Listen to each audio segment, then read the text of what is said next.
vai seguir agora falando sobre esses ataques ao Supremo Tribunal Federal. A gente vai fazer um debate aqui. Hoje, o debate 360 é entre o ex-ministro da Justiça, José Eduardo Cardoso, e o ex-presidente do Tribunal de Justiça de São Paulo, Ivan Sartori. Eu, desde já, dou boa tarde aos dois. Boa tarde ainda, 5h40. Muitíssimo obrigada. Ministro, o senhor me ouve?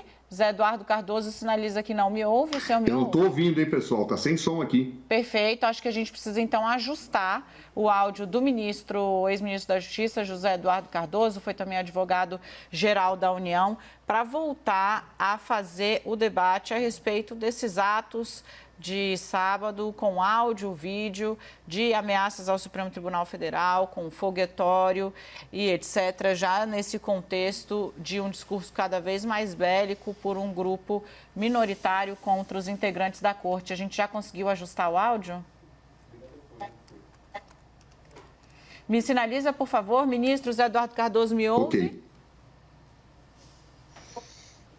Ouço perfeitamente. Ótimo, obrigada. Boa tarde novamente, então, a Sartori, ex-presidente do Tribunal de Justiça de São Paulo. Bom, são dois homens do direito, dois homens da justiça. Eu gostaria de saber como foi, inclusive, começo com o doutor Sartori, como foi que o senhor, ex-presidente de uma corte, viu ali a imagem do Supremo Tribunal Federal sendo alvo de um foguetório, para dizer bem assim, narrado, né, com narrativa de que aquilo ali se tratava de um recado à corte. Gostaria de saber como foi que o senhor viu esse assunto. 2 minutos, por favor.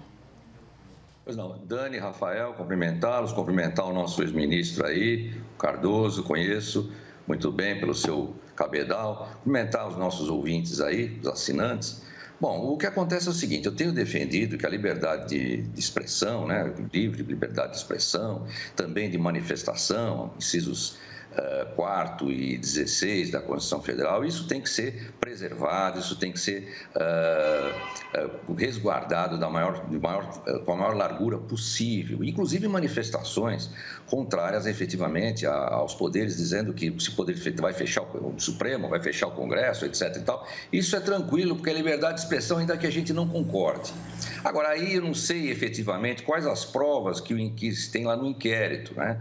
Porque aí pareceu um ato realmente que poderia, eventualmente, levar ao entendimento de que estaria sendo coagido o poder tentar impedir o funcionamento, talvez o artigo 17 da Lei de Segurança, ou o 16, estão falando nos termos do artigo 16, que haveria um agrupamento, uma associação com irrigação financeira, recursos, isso eu não sei o que está acontecendo lá no inquérito.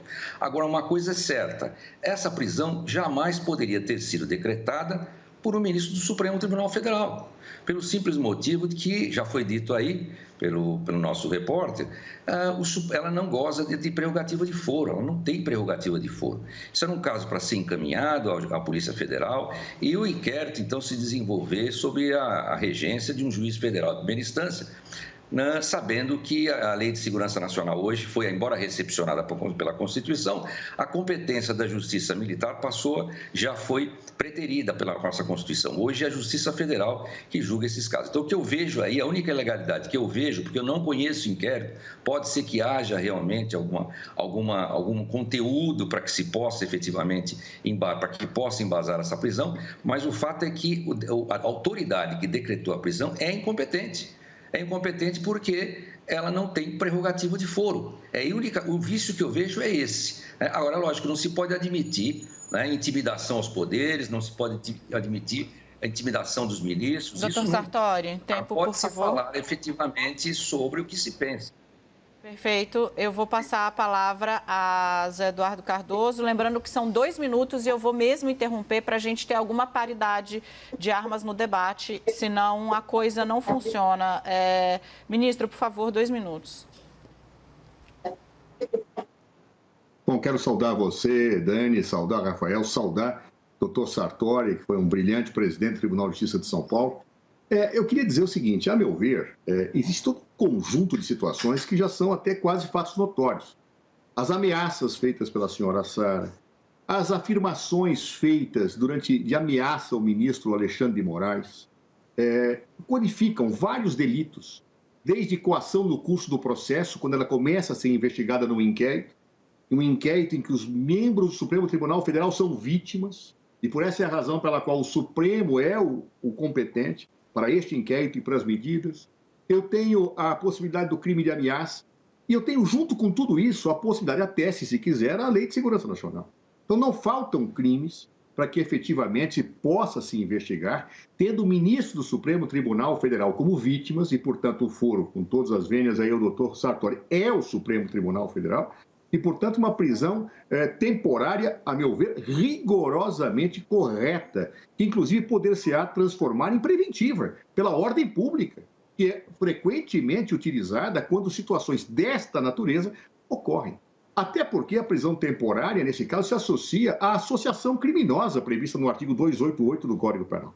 Então, tudo isso me parece muito claro que foi uma prisão correta, pode ser até convertida em preventiva, até porque são os ministros do Supremo Tribunal Federal as vítimas.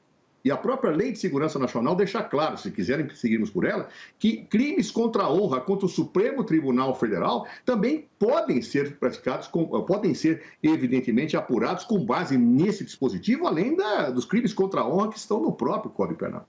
Então, portanto, crimes não faltam, ou perdão, em tese, e todo mundo tem direito à defesa, delitos a serem investigados e eventualmente punidos, se provados, não faltam. Prisão temporária correta e até poderia ser uma preventiva, que estaríamos rigorosamente dentro daquilo que a lei determina. Doutor Sartori, 2 minutos. Ô, ministro, eu gostaria que o senhor não fosse meu juiz nesses casos, porque o senhor parece que está por dentro de todo o inquérito, já sabe tudo que ocorreu, já está pré-julgando a situação. Eu só digo o seguinte: eu não conheço o inquérito, não se pode admitir efetivamente, com isso eu concordo, não se pode admitir a intimidação de ministros, não se pode admitir ofensa aos ministros. O que eu falo é que a liberdade de expressão vai até certo ponto, que não seja aquele ponto, aquela linha divisória que se ultrapasse para o lado dos crimes. Aí existem indícios, eu concordo com o ministro que indícios existem aí, né? Agora, eu insisto, não tem como o Supremo Tribunal Federal decretar essa prisão. Não existe nenhum dispositivo constitucional, legal, de deslocamento dessa competência, absolutamente, na medida em que a Sara não goza da prerrogativa de foro, em primeiro lugar. Segundo lugar, sendo vítima, ficou pior ainda, porque se o Supremo é vítima, ainda fica uma situação que causa mais espécie, porque sendo vítima, investigar e decretar prisão é uma situação de exceção com a devida vênia, né? A vítima tem que estar equidistante do inquérito. O que poderia acontecer aí era instaurar um inquérito na Polícia Federal, primeira instância, juiz de primeira instância, que é o competente, ela não tem prerrogativa de foro, decretar essa prisão se caso, né? Eu não conheço o inquérito, sei que os movimentos que nós vimos aí são movimentos que podem, sim, caracterizar atos atentatórios, inclusive, sim, podem ser enquadrados aí no artigo 17 da Lei de 18 da Lei de Segurança Nacional, né? Tentar impedir com emprego de violência ou grave ameaça, o livre exercício de qualquer poder, pode até se enquadrar nisso, até pode haver aí um crime contra a honra, mas tudo isso tem que ser apurado pelo devido processo legal. Da forma como foi decretada a prisão, eu não defendo o ato da Sara, acho que realmente há indícios, concordo que ela seja investigada, porém, eu acho que a competência não é do Supremo Tribunal Federal. E com isso nós temos que resta ferido aí o artigo 55 da Constituição Federal, que é o devido processo legal que não está sendo observado. Indomável, doutor Sartori. Não sei se o senhor chegou antes de ingressar na magistratura a advogar, mas realmente devia ser dificílimo fazer sustentação oral. Vou dar aqui uma folguinha para José Eduardo Cardoso para equilibrar o tempo. Vou passar 2h15, ministro, que foi o que o seu colega utilizou nas 2 intervenções.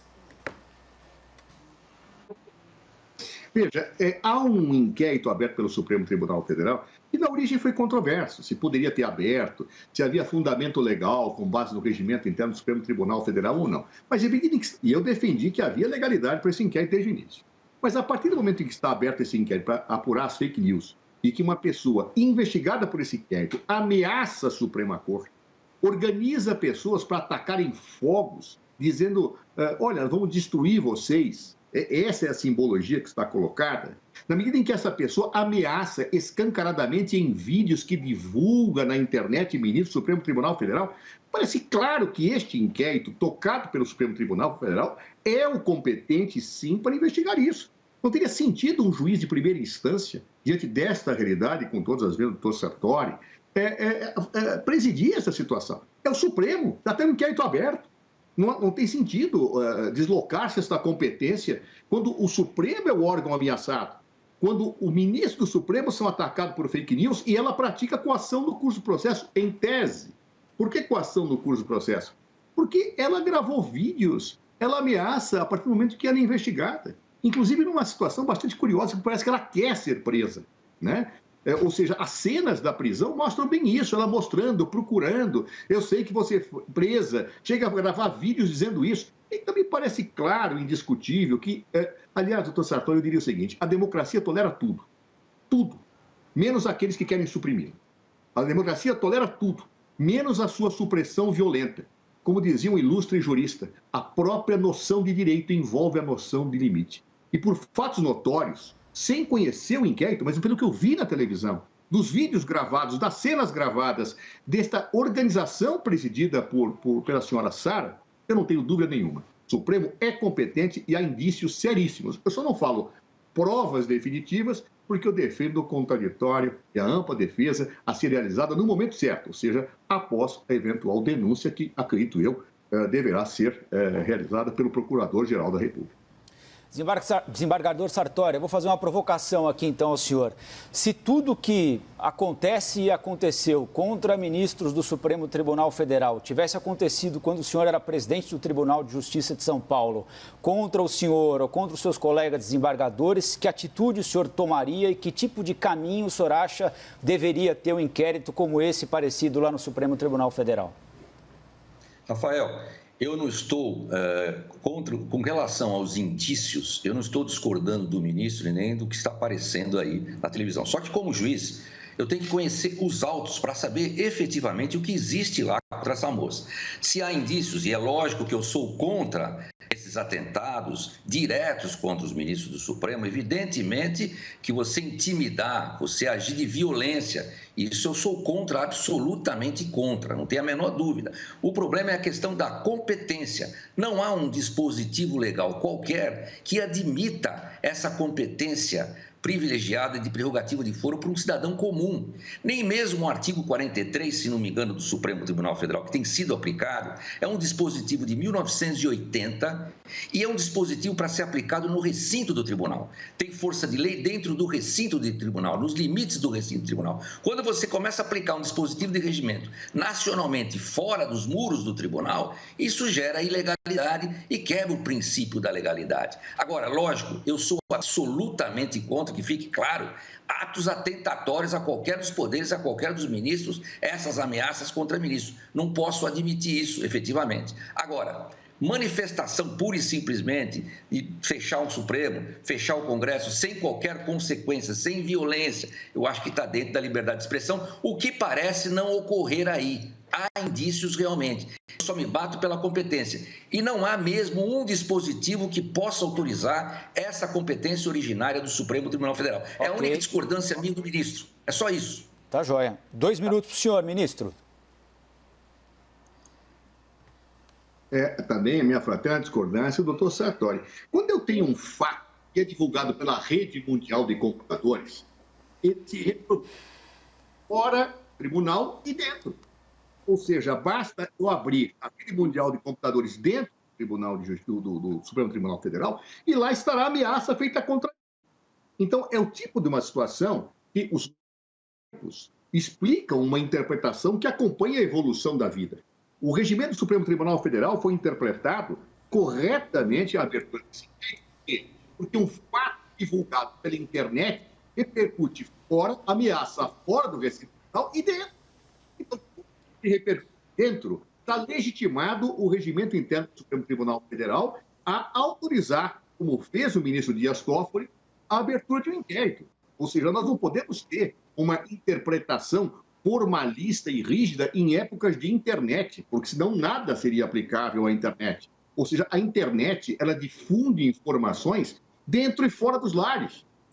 Ou seja, dentro dessa dimensão está legitimado o inquérito, e a partir da legitimação desse inquérito, eu tenho toda a legitimação posterior do próprio Supremo atuar. O Supremo é vítima, os ministros são vítimas. Então, portanto, cabe sim ao Supremo Tribunal Federal apurar e julgar ao final, juntamente depois da Procuradoria-Geral da República, ter instaurado o devido processo penal. Então, portanto, com todas as vezes, doutor Sartori, a situação do Supremo é legal, é inaceitável o que aconteceu. O Estado de Direito não pode ser ameaçado desta forma. A democracia não pode ser ameaçada dessa forma. Nossas instituições têm que se preservar. E eu seguramente, e tenho certeza que o doutor Sartori também, ocorresse isso com qualquer tribunal do país, com gente à esquerda ou à direita, defenderia a mesma. Doutor Sartori, mais 2 minutos. Bom, como eu já disse, não há discordância quanto aos indícios. Eu não quero fazer um pré-julgamento porque não conheço o inquérito. A nossa discordância é única. Não há uma lei, um dispositivo constitucional que seja qualquer lei que permita que o Supremo julgue originariamente essa moça. É só isso. A prisão decretada pelo Supremo é inconstitucional, deveria ter sido decretada, se fosse o caso, por um juiz de primeiro grau. E se acontecesse isso comigo quando estava no tribunal, eu faria a mesma coisa, só que faria pelos meios legais. Eu iria acionar a polícia e o juiz de primeiro grau ia resolver a situação do manifestante ou dessa pessoa que estaria intimidando o poder. Mas não eu, como vítima, e é pior ainda, querer decretar prisão lá no Tribunal de Justiça. Na certa, isso seria cassado imediatamente pelo Supremo. Porque eu, como vítima, e eu nem teria competência originária para julgar essa moça, essa prisão pelo Supremo seria absolutamente derreada, teria sido cassada imediatamente e ainda me chamariam efetivamente de ditador. Porque não é possível que o Supremo arrogue uma competência que não tem. Agora, quanto aos indícios, quanto à apuração, quanto à possível prisão, isso não há discordância. Eu quero deixar bem claro, não admito atos atentatórios também à democracia, não admito ameaças aos ministros, intimidação a poderes, isso não é admissível, isso é crime. Não estou dizendo que ela tenha cometido porque não conheço o inquérito, preciso examinar as provas, não é? Mas o juiz natural não existe aí. O ministro do Supremo Tribunal Federal não é o juiz natural do caso. Não adianta querer forçar uma interpretação e querer aplicar um dispositivo de 1980, anterior à Constituição, que não foi recepcionado, possivelmente, e se foi, é por sentido muito estrito, porque em questão penal não se pode interpretar a lei em malam parte, você tem que interpretar em favor, não é? Então, eu vejo isso, eu vejo essa falha. Ministro, mais 2 minutinhos.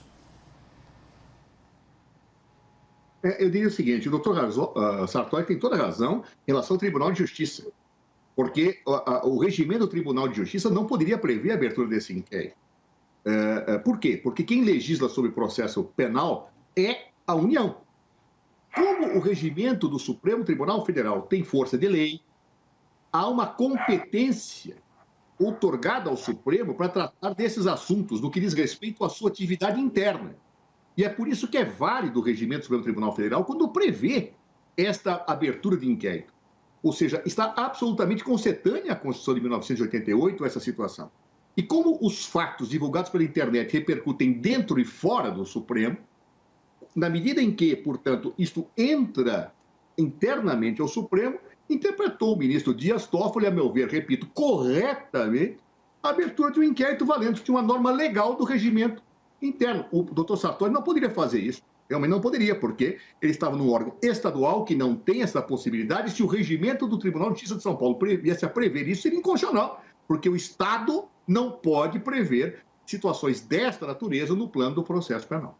Então, portanto, a meu ver, competência rigorosamente correta, medida correta e ato que eu nem precisaria ver, e aí também discordo do doutor Sartori, o inquérito para saber o que lá tem, porque fato notório não precisa de prova. O que esta moça fez é fato notório, e qualquer cidadão brasileiro pode saber exatamente o que ocorreu.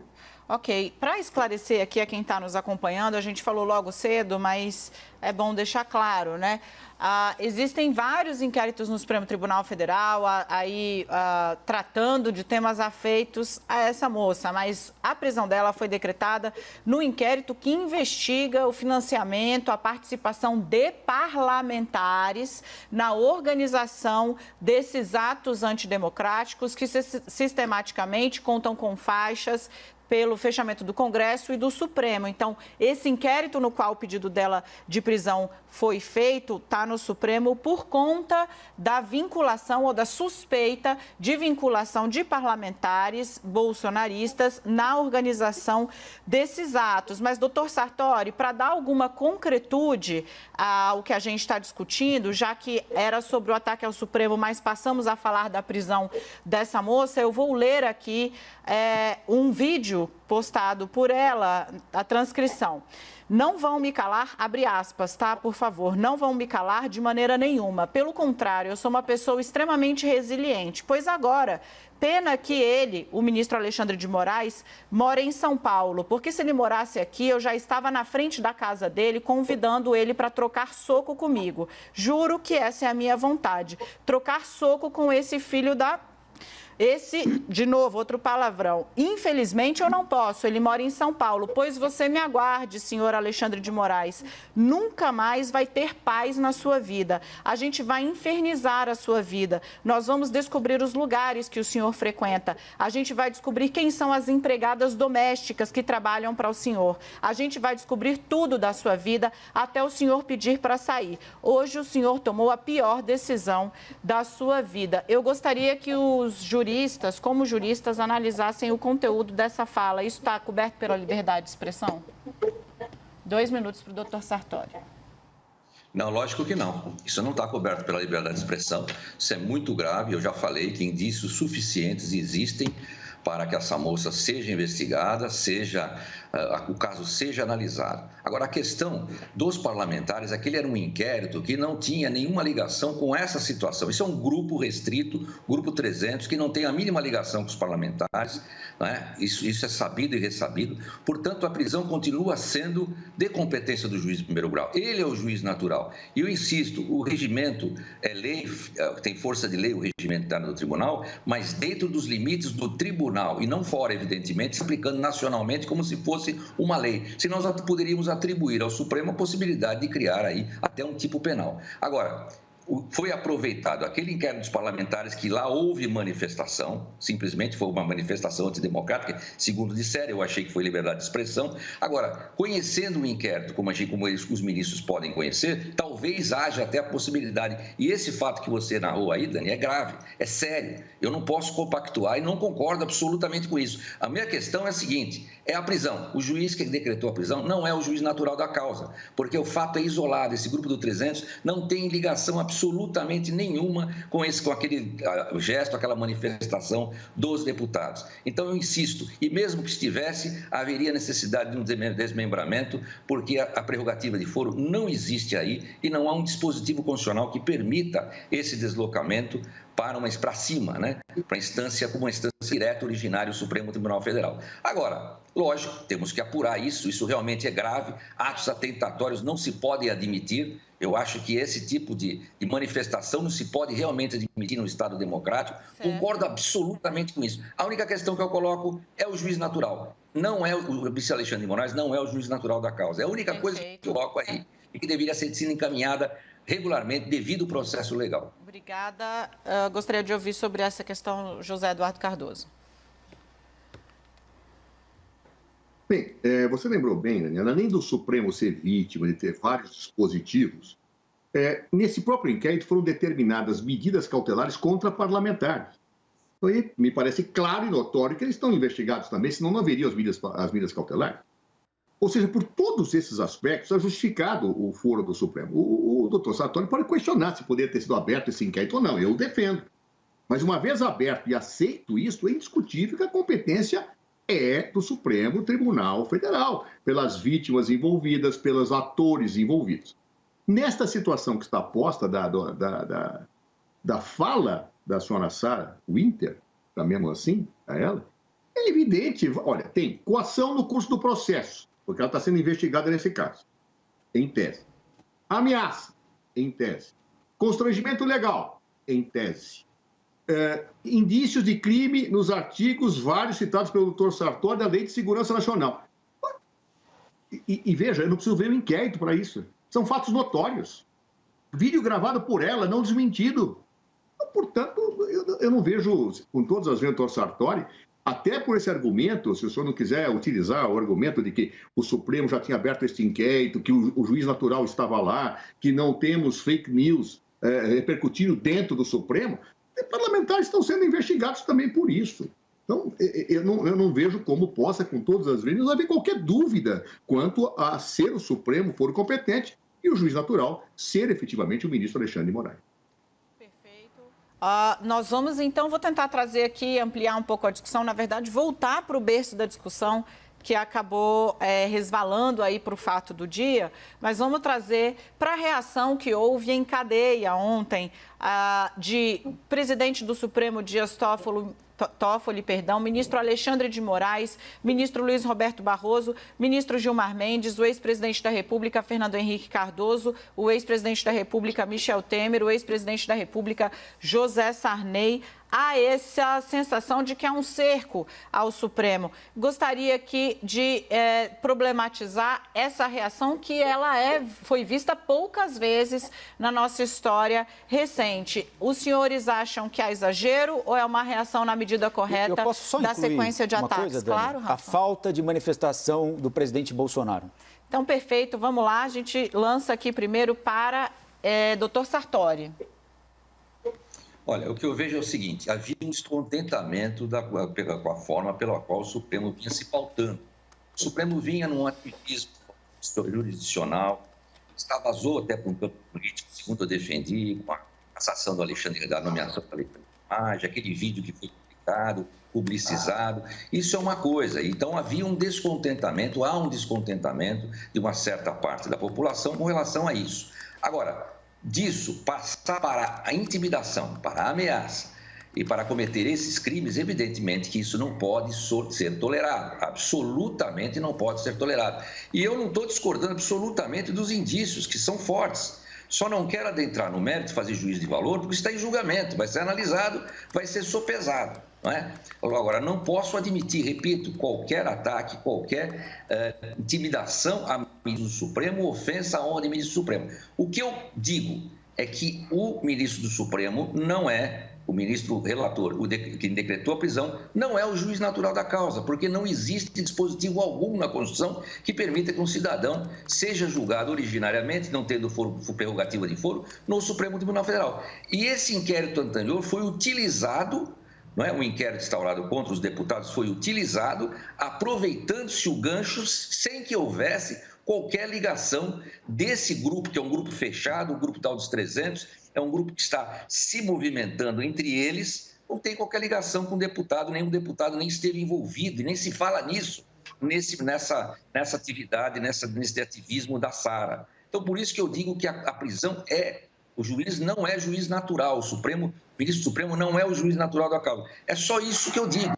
Trazer o regimento interno agora para poder abarcar nacionalmente a investigação, isso não é possível. Mesmo porque esse dispositivo é de 1980. Tem que ser aplicado nos restritos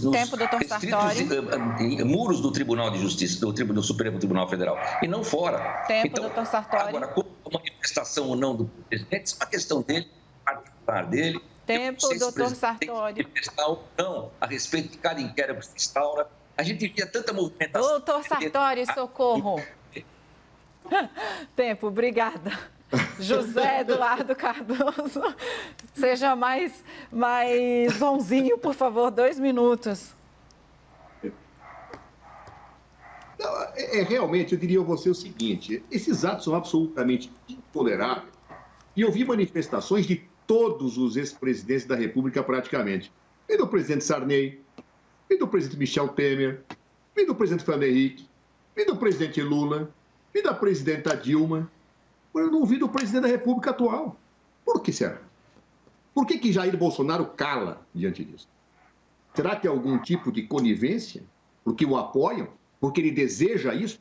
Afinal, não foi o seu filho que falou que para fechar o Supremo Tribunal Federal bastaria pegar um jipe, um soldado para acabar com a democracia brasileira?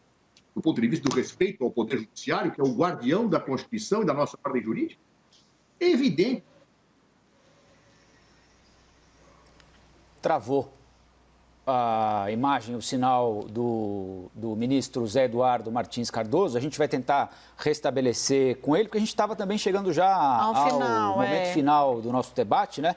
Então, enquanto a gente tenta restabelecer a conexão com o ministro Zé Eduardo, acho que a gente pode dar um minuto aqui para as conclusões finais do desembargador Sartori, que acho que ainda está com a gente, né? Até para aproveitar e nos despedirmos dele. Ou também caiu? Voltou? Não, está com a gente. Voltou? Então vamos lá. Desembargador Sartori, um minuto para o... Só um segundinho, Rafa, para esclarecer para quem está em casa que a gente estava cronometrando. Voltou aqui. O ministro Cardoso? Zé Eduardo Cardoso. Então dá para continuar. Perfeito. Você tinha marcado? 54 segundos. 54 segundos. O senhor ainda tem jogo. 1 minuto e 5 para falar. Estava bem aí. Fica à vontade, ministro. Sou eu? Perfeito, pode retomar. A gente veja, eu parou quero dizer o seguinte, aquilo que... Vamos lá. Eu dizia o seguinte, que todos falaram, mas o presidente Bolsonaro silencia. É aquilo que nós chamamos de o silêncio eloquente. É a eloquência da conivência. É a conivência com o arbítrio. É a conivência com a intolerância. É a conivência com o desejo de violentar a democracia e o Estado de Direito do Brasil. É isso que nós não podemos aceitar sob hipótese nenhuma. E isso tem se reiterado. Claro, eu acho que é necessário, neste momento, nós unirmos forças para defender a democracia do Brasil contra a barbárie. Eu tenho sido um crítico do Supremo Tribunal Federal quando pratica atos ativistas. Mas eu discuto a questão, respeitosamente. Manifesto minha discordância. Agora, xingar, agredir, ameaçar, explodir fogos no Supremo Tribunal Federal, dizendo que vai exterminar a cúpula do Poder Judiciário do Brasil, é intolerável. E o presidente Jair Bolsonaro silencia. O silêncio, como eu disse, eloquente. Então nós vamos agora sim para as considerações finais. 1 minuto para o desembargador Sartori. Olha, nós vimos aí tantos anos manifestações aí do MST, do PT, financiando sanduíches aí, pagando manifestantes, fizeram invadir terras, etc. e tal. Não se tomou nenhuma providência. Lógico, havia muitos atos criminosos. Aqui também vejo que há atos criminosos, efetivamente. Lógico, tem que haver um inquérito, tem que ser rigoroso, não permite qualquer intimidação a ministro do Supremo. Agora, se o presidente não se manifestou, nós não podemos desumir a má-fé do presidente. Porque a má-fé não se presume, ao contrário, a boa-fé é que se presume, não a má-fé. Nós vamos levar isso por o entendimento de que ele estaria de acordo com essa situação, mesmo porque ele tem defendido o Supremo várias vezes, tem reprovado esse tipo de situação de se manifestar contra o Supremo assim violentamente. Isso não pode efetivamente acontecer. Agora, eu também não sei, não estou aí sabendo qual é a cabeça do presidente, mas eu penso que nós não podemos desumir a má-fé, e sim... Só a boa-fé é que é presumida. Ele esteve lá no Supremo, esteve com os empresários lá. Eu não vejo aí... Ok, desembargador. De endossar esse... Agora mais um minutinho para as considerações finais do ministro Zé Eduardo. Olha, eu fui ministro de um governo que sofreu impeachment. Eu não me lembro de algo parecido sobre isso. Nada. Nunca o Supremo Tribunal Federal foi atacado com fogos. Nunca se ameaçou os ministros que muitas vezes decidiam contrariamente àquilo que nós achávamos. Isso não se faz numa democracia, isso é inaceitável. E o presidente da República não pode silenciar. Se silencia, ele tem a cumplicidade do silêncio, a cumplicidade da conivência. E neste caso, eu não vou nem presumir nada. É a evidência de que ele deseja a situação dessa natureza. Então, portanto, é triste o que nós vemos hoje no Brasil e é necessário que todos os que defendem a democracia e o Estado de Direito possam juntos condenar esses atos e também condenar Sua Excelência, o Presidente da República, pela omissão eloquente numa hora em que o guardião da Constituição é violentamente atingido. É isso aí, né, Dani? Vamos agradecer aos nossos dois debatedores desta tarde e noite aqui no CNN 360. É isso, doutor Sartori, José Eduardo Cardoso, muitíssimo obrigado. Doutor Sartori, olha, da próxima vez eu vou colocar um reloginho na tela aí, junto para o senhor acompanhar comigo aqui minha angústia, Sartori, o indomável. Muitíssimo obrigada, meus caros, agradeço terem atendido o jornalismo da CNN, travado o bom debate. Voltem sempre, até a próxima. Até a próxima, obrigado.